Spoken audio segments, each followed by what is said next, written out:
Good morning. Andrew Nemr's here for a 2-day residency. At the end of chapel, you're going to see a slide up on the board that has all the different events that he'll be doing, and it's a lot of events. I want to bring your attention to one thing in particular, which might be a bit of a surprise. At 7 o'clock tonight, he's going to be talking about the joys and challenges of entrepreneurship. But when you make a living off of being a tap dancer, when you're both the product and the management, this is indeed one great practice of entrepreneurship. I encourage you to come out if you're interested in being an entrepreneur at all. There's definitely a lot you'll learn from that time with Andrew. I met Andrew when we were both part of Redeemer Presbyterian's Gospel and Culture Conference in New York City in November 2012. After the conference was over, all the speakers were having dinner. Andrew and I were having a marvelous conversation. And in this conversation, I learned that he had been a TED Fellow. In fact, he is a TED Fellow. And then he told me about this TED Talk that he did where he was talking about his life story while tap dancing. And I thought, well, now that might be something really interesting to have at Wheaton College. And the day has come. So please join me in welcoming my friend, Andrew Nemr.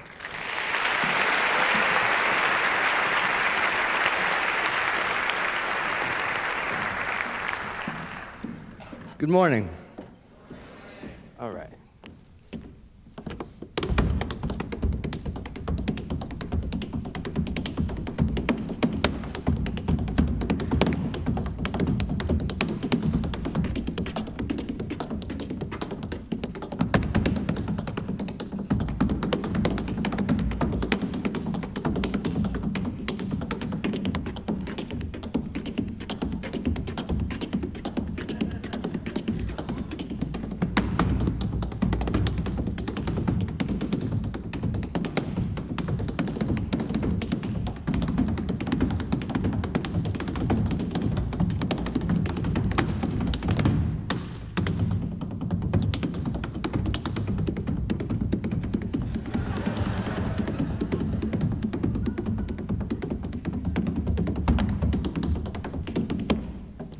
So,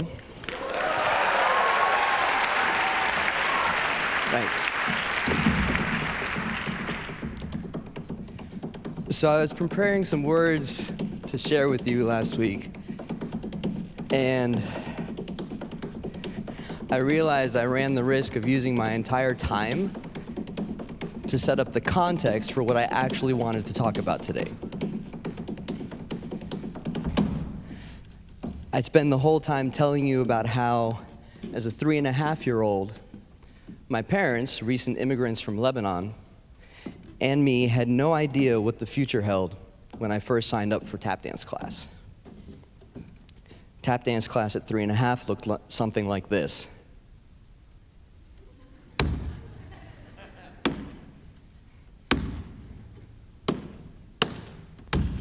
Trying to get all three.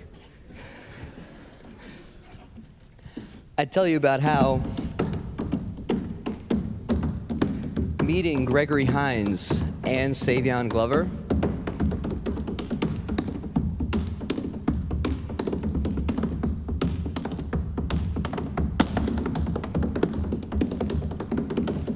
working with them, befriending them, and having them as my mentors was definitely not in the plan.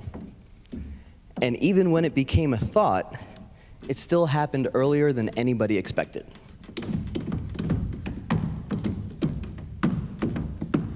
I tell you about how being entrusted with a legacy of a dance form that's neither codified nor documented in any true sense of the word is not something that I anticipated nor really wanted when I first simply fell in love with tap dancing.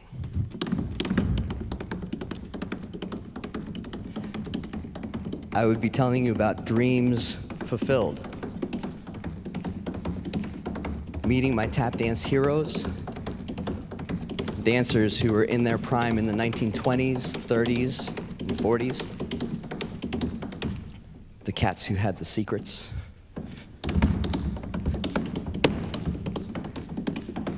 being able to create work for other tap dancers, produce, present in New York City. And if you've heard, if you can make it there, you can make it anywhere, it's pretty true.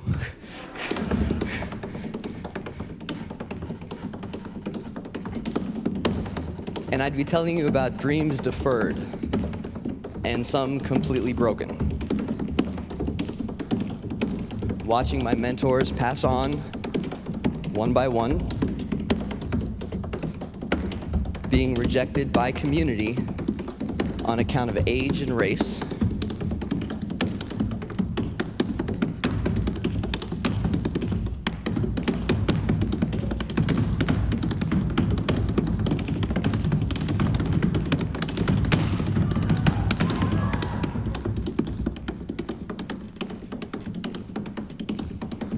and failing time and time again to bring the images and the sounds in my imagination to the stage. But I don't want to talk about any of that. What I do want to talk about is a list. And this is a list that I used to write quite often in my formative years. The impetus for writing this list used to be really strong during times of overwork and high stress. And I'm assuming you guys can relate to those times.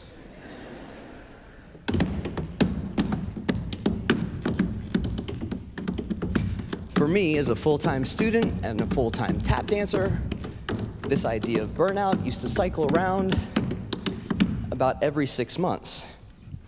So there you have this list scattered through all my journals.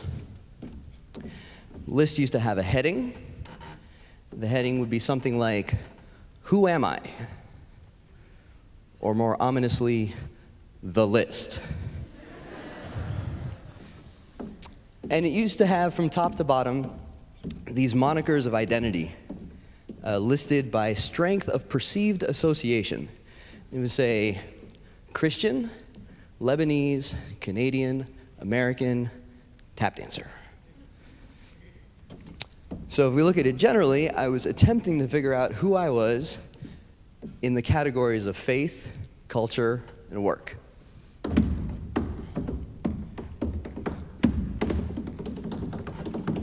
So let's look at this list a little more intricately.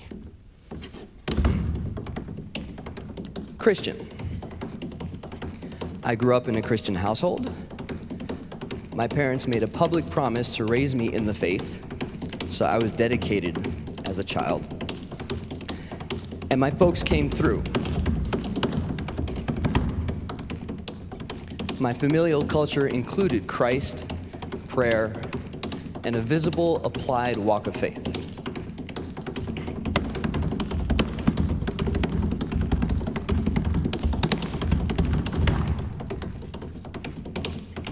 I myself gave my heart to Christ when I was 9. Small church in Northern Virginia, called to faith by the pastor on a service Christmas Eve. So by the time I started writing my list, I figured I was in the fold. And as such, I didn't do much academic work.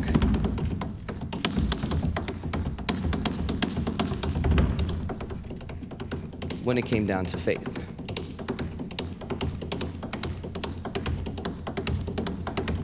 The cultural monikers function similarly. I didn't think I could do any more or less to be Lebanese, especially by lineage. My folks took care of that.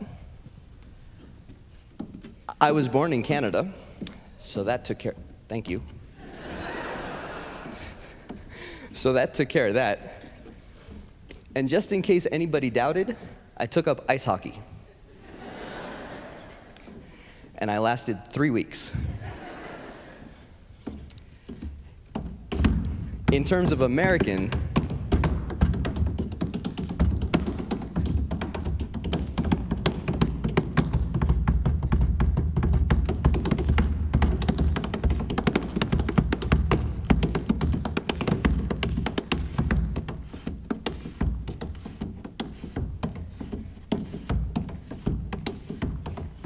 grew up here.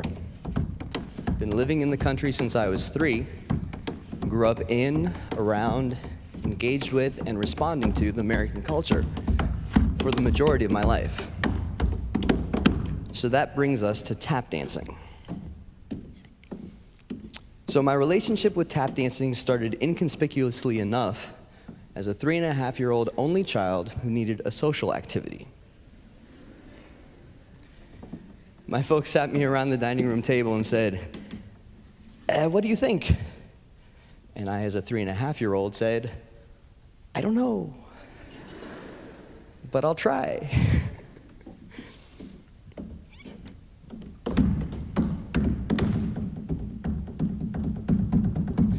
With undying love for my parents, early opportunities for achievement, and success in those achievements, by the time I started writing my list, I had come to the understanding that not only did I want to be a tap dancer, I was supposed to be a tap dancer. And so I made very specific choices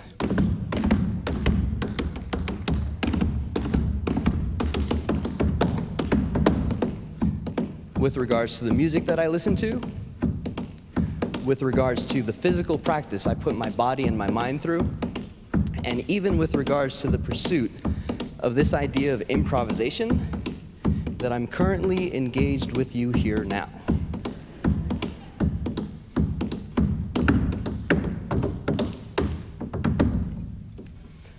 All those things were tangible evidence of my identity as a tap dancer. And for me, they came on as an outgrowth of this fundamental understanding and desire in my heart that this is something that not only did I want to do, I was supposed to be doing it. As far as I was concerned, I was already everything else on this list. Tap dancing needed some work. Bless you.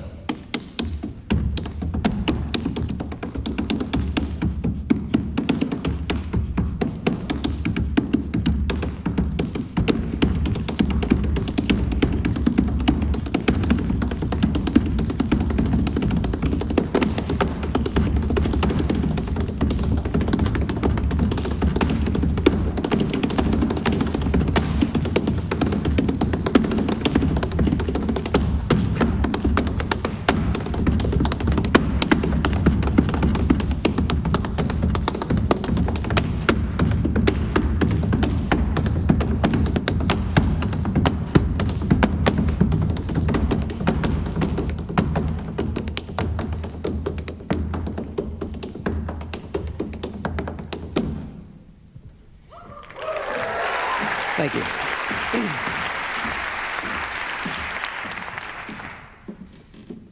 And although challenges abounded with regards to this work, the process seemed pretty clear. This was my calling, so I was supposed to put all my strength and all my focus into being exactly like the most well-recognized tap dancers in the world, if not better than them. Now, by the time I was writing my list, I knew those guys. So this goal didn't seem so far-fetched. And besides, we as Christians are called to perfection. So that was my goal, to be the perfect tap dancer.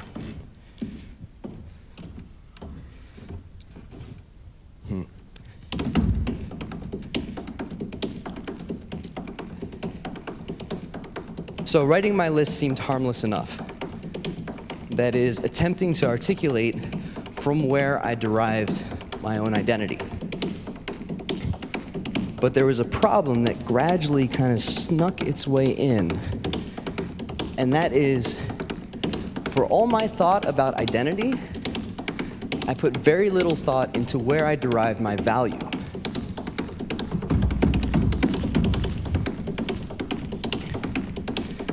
That is, what was the system of measurement by which I came to understand the love that I had received as a child of God?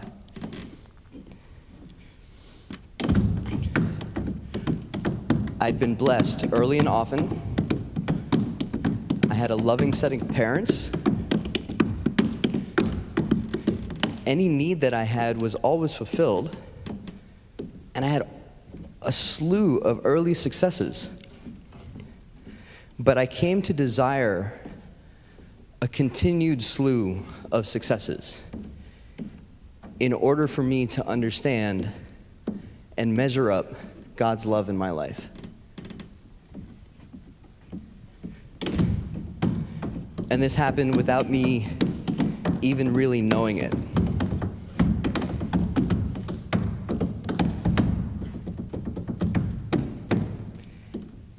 So my life looked something like this.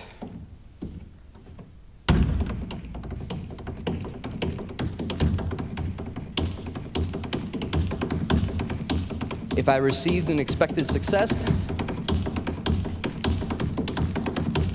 I counted myself the beneficiary of God's love. I'd be joyful, and all that extra energy I'd pour back into my work.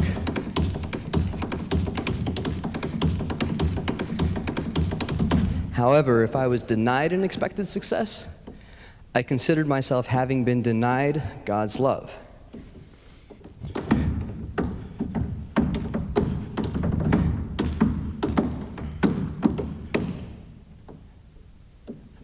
I'd get angry, often seeking blame, even if that blame fell on my own shoulders. And I suffered bouts of depression.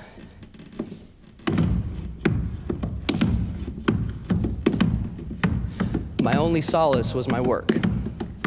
I poured myself back in, trying to do better, be better, in search of even the smallest achievement that I could hang my hat on and point to it and say, that's a sign of God's love.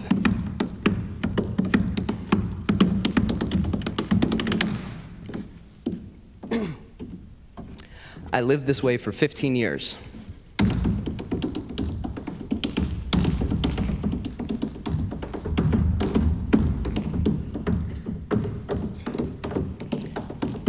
Often wondering what exactly wasn't working.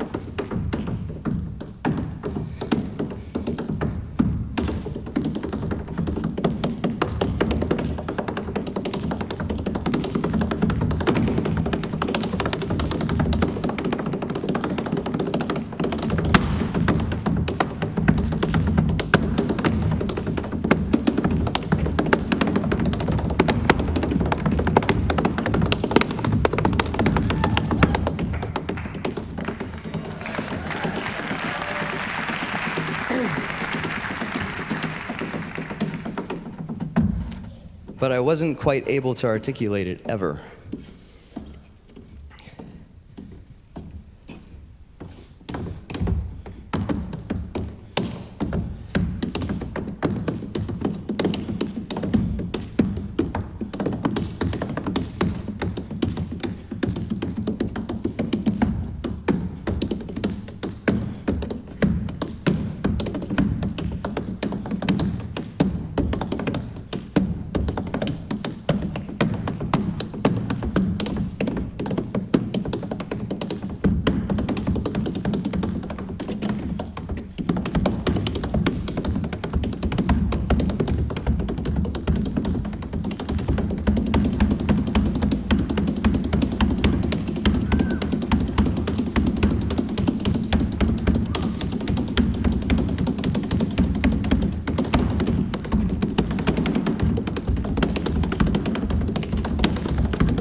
The emotional roller coaster that I had put myself on was intense.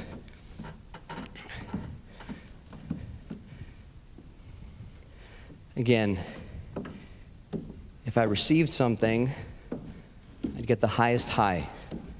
Assurance that God loved me. If I didn't receive something, even a hiccup in an ongoing project that I thought was blessed, I'd receive the most daunting doubt. Did God still love me?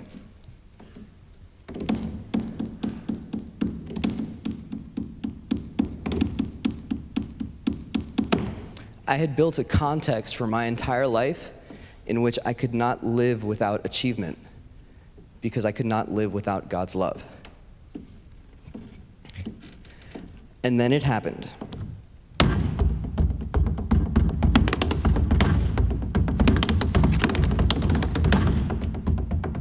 Within a 2-year period, I went from directing a full-time dance company that was fully funded. I was on salary, we had commercial representation, and a touring contract. And to be on salary as a tap dancer is unheard of. Truly.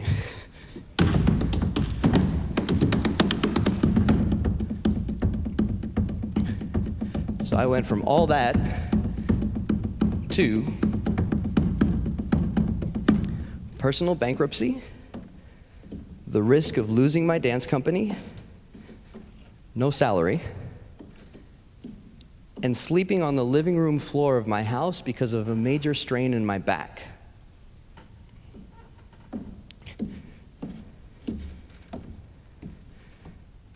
Be still and know that I am God. My dad lost his job during the same time period. I sat still and I read Job in one sitting. There was tension everywhere. And so there I was, on the floor in the living room, attempting to fall asleep but having Christian television on the TV, as one does during times like this. And a pretty well-known television pastor comes on and says, "Are you suffering from an emotional roller coaster because of your work?" Really? Do you have sporadic successes with extremely high highs and deep failures?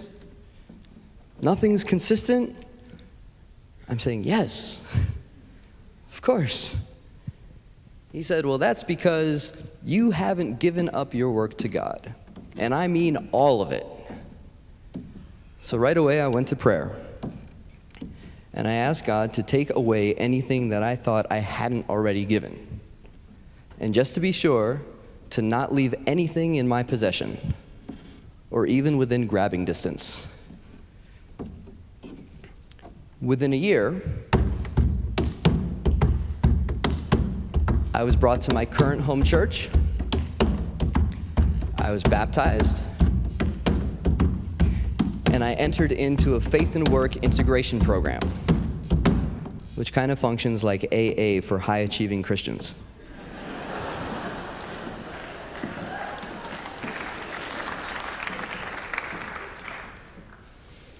I would receive my TED fellowship, and not only would I be allowed to keep my dance company, but I would see it flourish.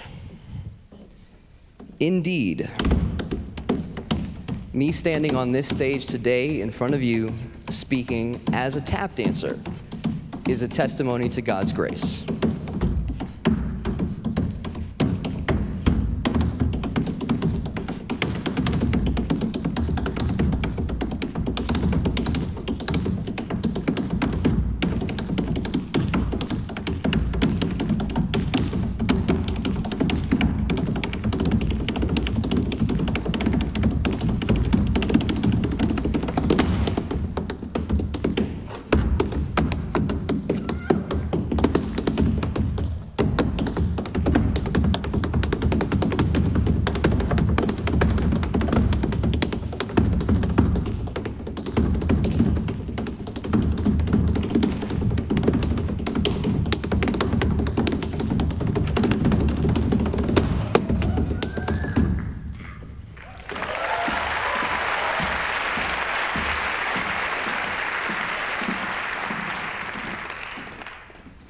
The story is ongoing, thank God.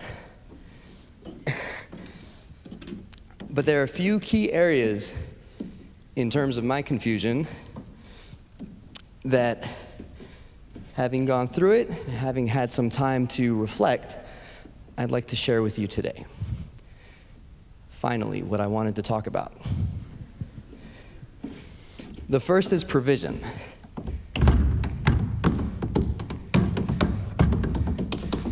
So I thought I had to rely. Tap dancers can speak. I thought, growing up as a tap dancer, everybody used to say, your feet tell stories, you speak with your feet. Finally, I have to actually speak with my mouth. Oh man, the adjustments. Okay, so.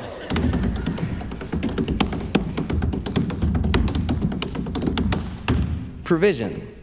I thought I had to rely on my own work for provision. Makes sense. If I don't work, who's going to provide for me? And in the context of a personal bankruptcy, that question looms like a dark cloud over one's head. However, I have finally come to the understanding that provision does not come from work. A farmer cannot make the ground grow a good crop. A fisherman cannot make fish swim into his net. And not even a salesman can make a customer buy. No, all provision comes from God. And Christ said, consider the fowls in the air. They neither sow, nor reap, nor gather into barns, and yet our Heavenly Father feeds them. Are we not much better than they?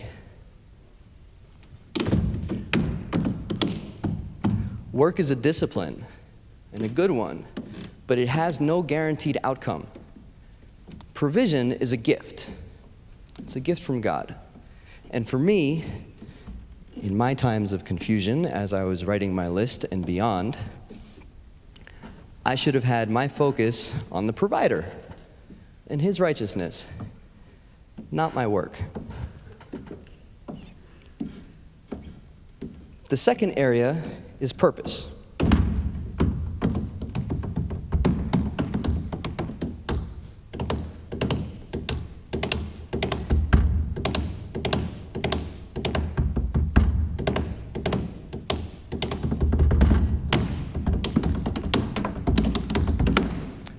I thought tap dancing was my calling, and it seemed like a valiant calling.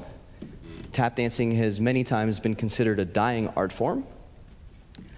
In many circumstances, I was the first live/living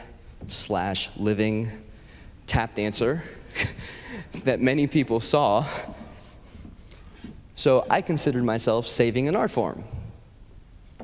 It's a nice badge to wear. Additionally, there was an entire generation of dancers, those whom I knew, hip in the 1920s, 30s, and 40s, that when they saw me dance, I felt like I was reconciling their life, because they had committed their life to an art form that they lived in the fear of it disappearing. Badge number 2.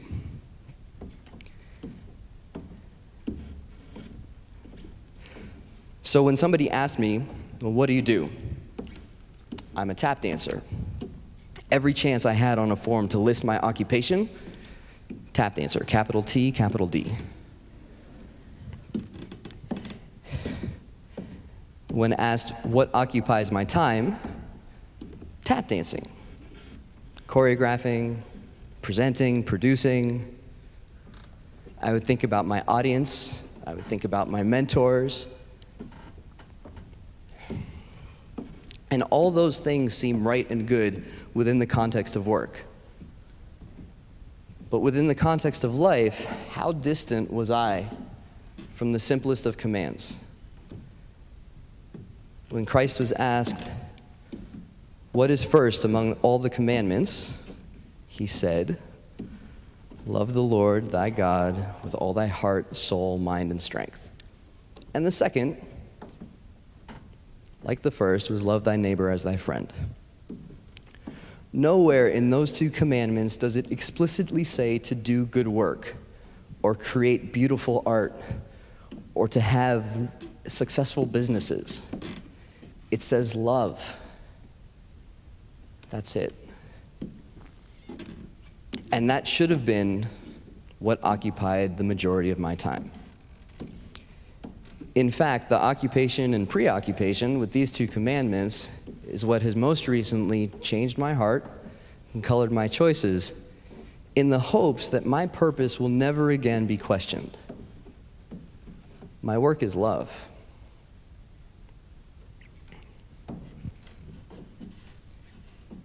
And so lastly, we come to identity and value. And as we've seen, I was blessed often and early, and came to rely on those blessings as the sole measurement of God's love. Life in and of itself wasn't enough.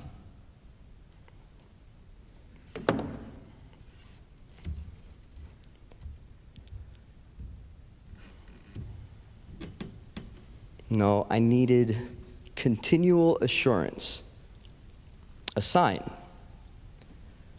But only a wicked generation desires a sign. In truth,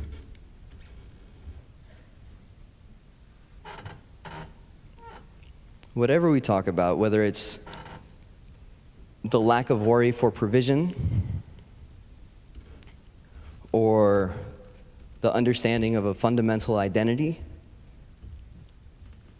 we have to be assured, or fundamental purpose rather, we have to be assured of where we stand. And so the question is, how do we know?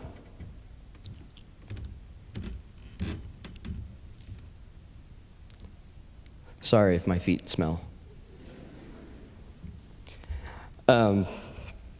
Well, the fruits of the Spirit, as described in Galatians, can help.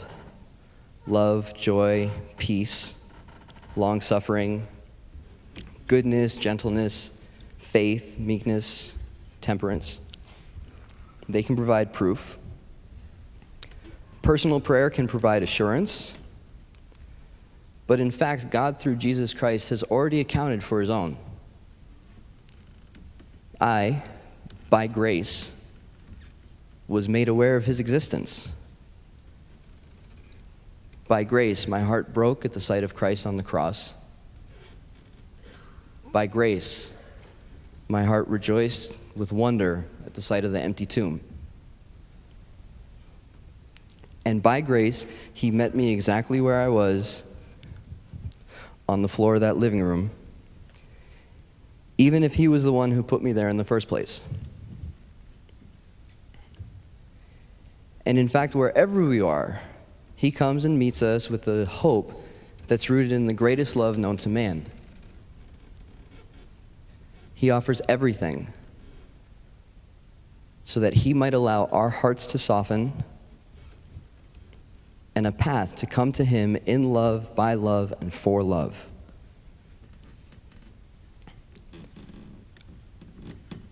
I stand before you a child of God, by faith in Jesus Christ, in whose work on the cross I'm granted forgiveness and fully grafted in, justified by grace. And there is no amount of tap dancing that can change that fact.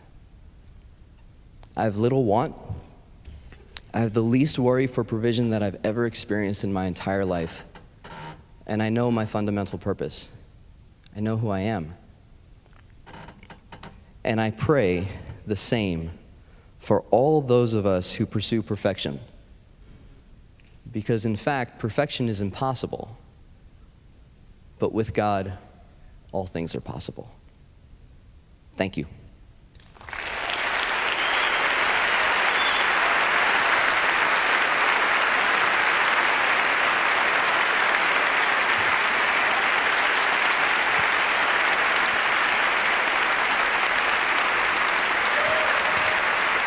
So with that, I get the last word, which is kind of cool. And it's about that time. Thank you all very much. I hope to see you over the course of my 2 days here. Have a blessed day.